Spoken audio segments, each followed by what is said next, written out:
Alors bonjour, je me nomme Kokwa Dan Sissi. Je suis chercheur et aussi je suis expert consultant en entrepreneuriat, projet et finance.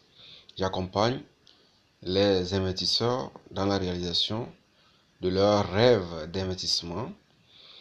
Et concernant mes recherches, si vous voulez consulter mes recherches, vous pouvez aller sur Google et taper Kokou Adan les soucis. J'ai fait des recherches dans le domaine de la finance.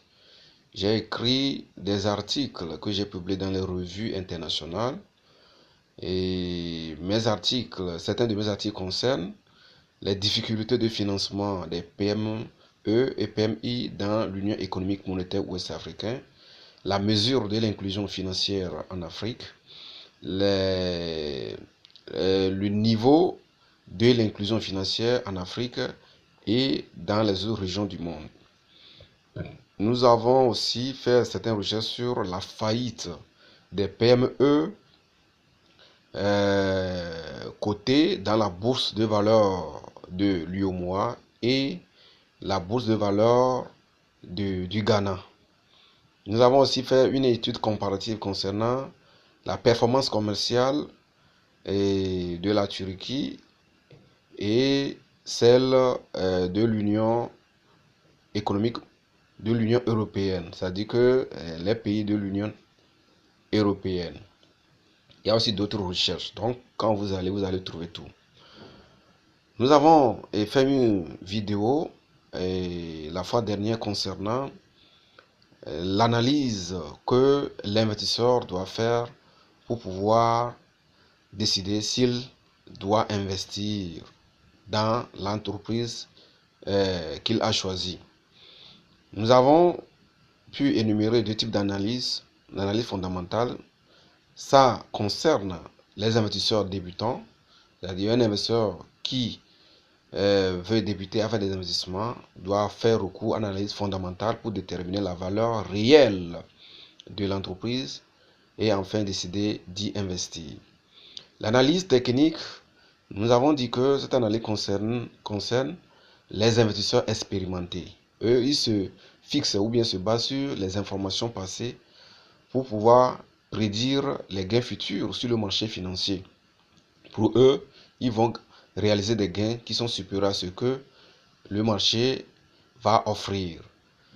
Ce qui est contraire à la théorie financière qui stipule que aucun investisseur ne peut avoir un gain qui est supérieur à ce que le marché a à offrir parce que toutes les informations se retrouvent dans le prix. Mais il y a des exceptions pour cette théorie qu'on appelle les anomalies provenant du marché financier. Donc, c'est en fonction de ces anomalies que certains investisseurs arrivent à battre le marché financier. Et maintenant, nous allons nous retourner dans l'analyse fondamentale. Nous avons dit qu'il y a trois types d'analyse: l'analyse économique, sectorielle et l'analyse de l'entreprise. Concernant l'analyse fondamentale, nous allons parler de l'analyse économique. Avant de toucher l'analyse économique de la nation ou bien nationale d'un pays, nous allons d'abord circonscrire l'analyse globale, c'est-à-dire l'analyse de l'économie globale. Les chercheurs disent que aujourd'hui, nous avons un marché planétaire, c'est-à-dire la globalisation de l'économie ou la financiarisation de l'économie. Ce qui fait que les marchés nationaux ou bien l'économie nationale constitue le sous-marché du marché international ou bien du marché mondial. Et aujourd'hui, si nous voyons les tenants de l'économie mondiale, nous n'aurons pas hésité à signer les États-Unis d'Amérique, qui constituent un poids dans l'économie mondiale. Donc, l'investisseur doit pouvoir cerner l'économie des États-Unis en voyant le développement de ses marchés financiers, l'évolution de son marché financier, des cours là-bas, les cours des actions, les cours des obligations, les marchés à terme, ainsi de suite. Il doit avoir aussi les indicateurs de croissance, concernant le PIB, le taux de chômage, ainsi de suite, le budget et les autres éléments. À part les États-Unis, nous savons qu'en 2003, c'est depuis 2003 que deux pays de l'Asie ont commencé à émerger. Et aujourd'hui, leur économie constitue un poids dans l'économie mondiale. Il s'agit de l'économie de la Chine et de l'Inde.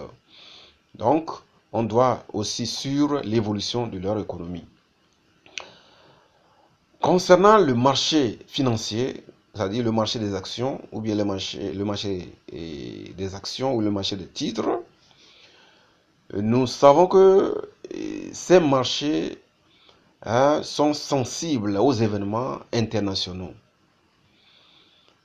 Si nous pouvons donner un exemple, l'exemple de la crise de Corfez en 1991, c'était une crise et cette crise avait touché presque tous les pays du monde ou bien toutes les économies du monde et les marchés financiers. Pour le deuxième exemple, nous prenons la crise économique qui a frappé les pays du Moyen-Orient en 1997. Mais bien avant, bien avant que cette crise touche les pays du Moyen-Orient, cette crise avait frappé d'abord les pays de l'Amérique du Sud, avant d'atteindre les pays du Moyen-Orient, puis cela a touché aussi la Russie. En ce temps-là, vous savez que la Russie aussi, c'est une puissance économique.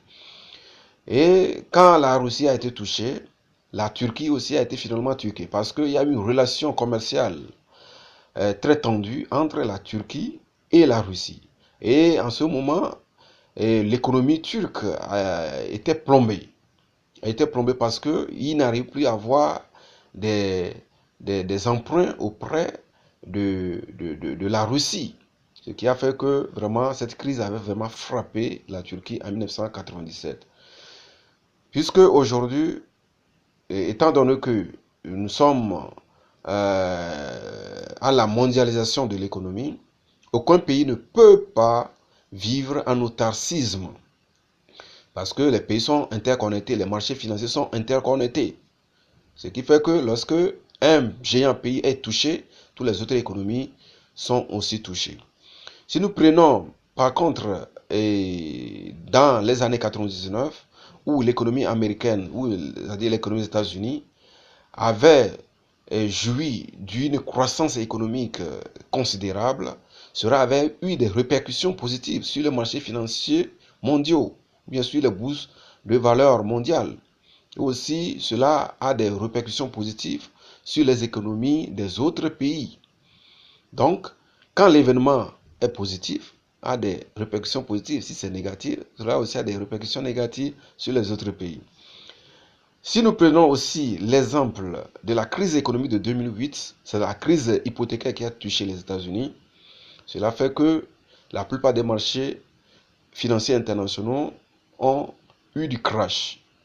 Et cela a des répercussions sur l'économie des autres pays du monde. Mais en ce temps, heureusement, l'économie de l'Union économique ouest-africaine n'a pas tellement été touchée. Parce qu'en 2008, bien que l'inflation était un peu montée, quand de façon globale, l'inflation n'est pas tellement montée, mais individuellement, en tenant compte des 8 pays de l'UEMOA, il y a certains pays qui ont vraiment le taux d'inflation vraiment très élevé. Exemple, le Niger.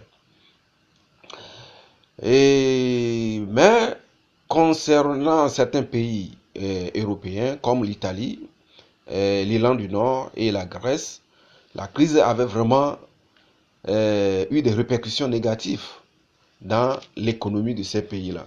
Ce qui a fait que, par exemple, en Irlande du Nord et en Grèce, les autorités ont pris des mesures d'austérité qui leur ont permis de mettre en place une politique de la restriction budgétaire, c'est-à-dire que la diminution des dépenses. Et à côté de cela, ils ont taxé les richesses des riches à un taux très élevé hein. Et par contre, les revenus des ménages à moyen ou bien à faible revenu ont été taxés à un taux faible.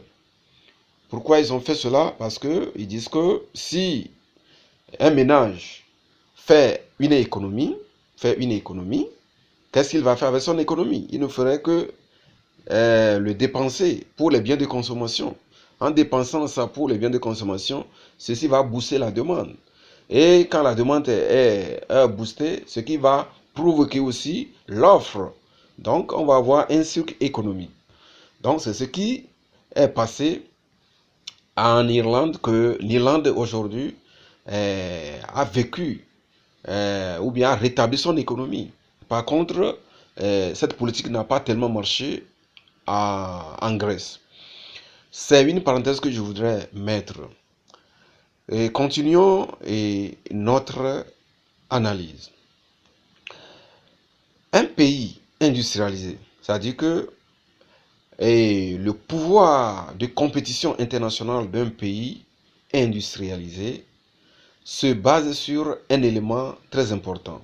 Cet élément important constitue la relation entre la devise nationale de ce pays et les devises étrangères.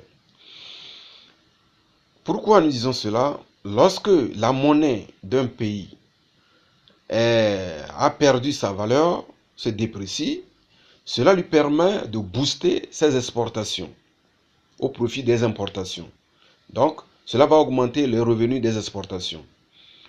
Par contre, cela va limiter ces importations parce que avant de pouvoir faire face aux importations, il doit débourser beaucoup de monnaie nationale.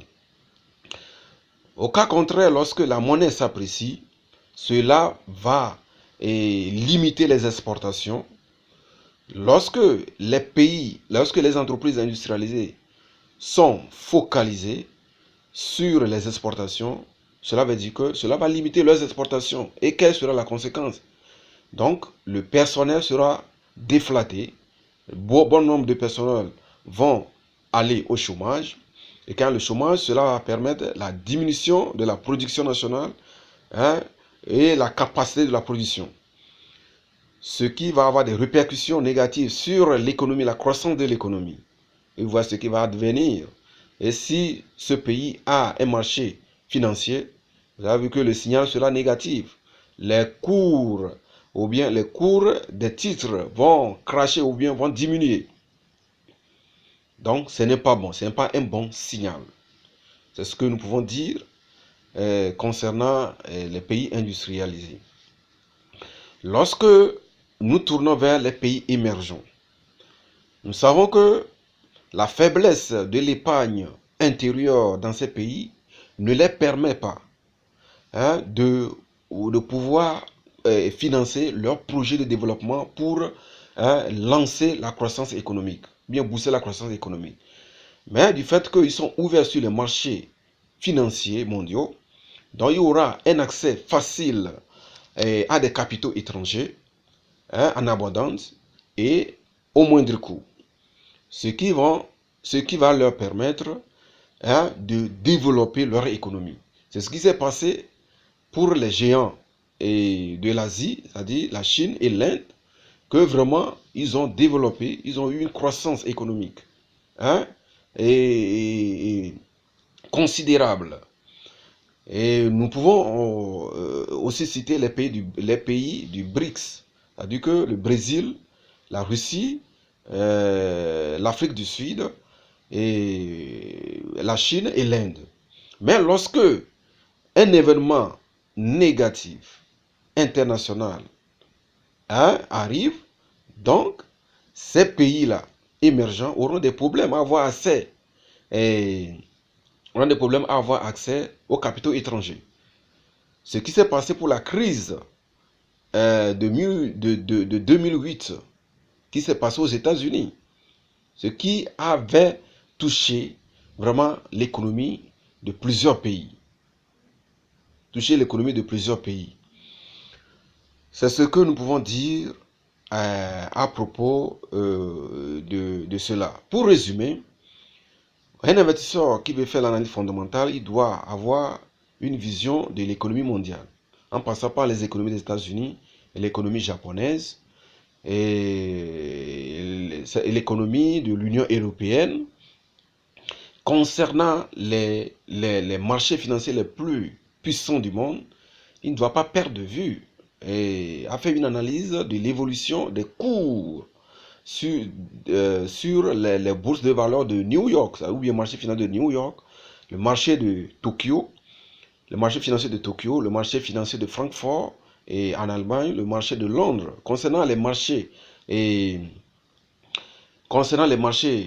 financiers des pays émergents, il ne doit pas perdre de vue le marché de Bombay, le marché de Shanghai, le marché de Moscou, le marché de Taïwan, le marché de Singapour, ainsi de suite, et aussi leur pays, ainsi que pour les pays voisins de ces pays cités-là. Il ne doit pas aussi perdre de vue des accords économiques internationaux et aussi les regroupements régionaux.